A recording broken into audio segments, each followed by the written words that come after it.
In one South of our China previous Sea on videos, brink as we clash over Taiwan could precipitate. South China Sea on brink as clash over Taiwan could precipitate open warfare. The South China SEA could see open warfare between the US and China over Taiwan, an expert on the region has claimed. Taiwan sits to the north of the disputed resource-rich ocean, and is viewed by Beijing as a breakaway province that will one day be reunited with the Chinese mainland. Beijing also claims sovereignty over the entire South China Sea, although Taiwan and neighboring countries have counterclaims.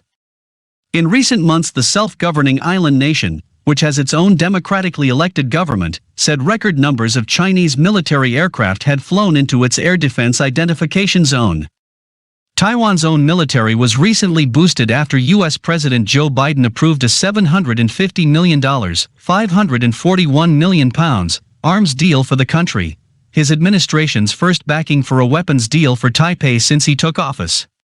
The U.S. move angered Beijing, with the Chinese embassy saying it undermines China's sovereignty and security interests by selling arms to the Taiwan region.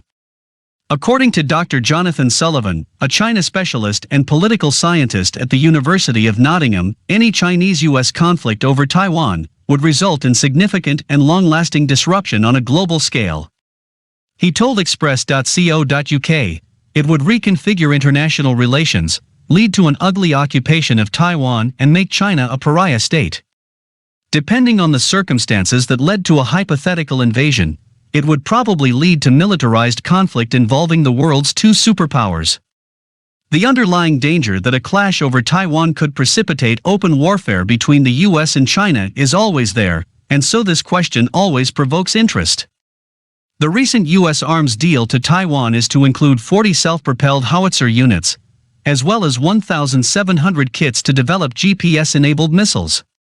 By approving the sale, Mr. Biden continued decades of U.S. military and political support for Taiwan. His predecessor, Donald Trump, also approved a $1.8 billion, £1.3 billion, arms deal to the island nation in October last year.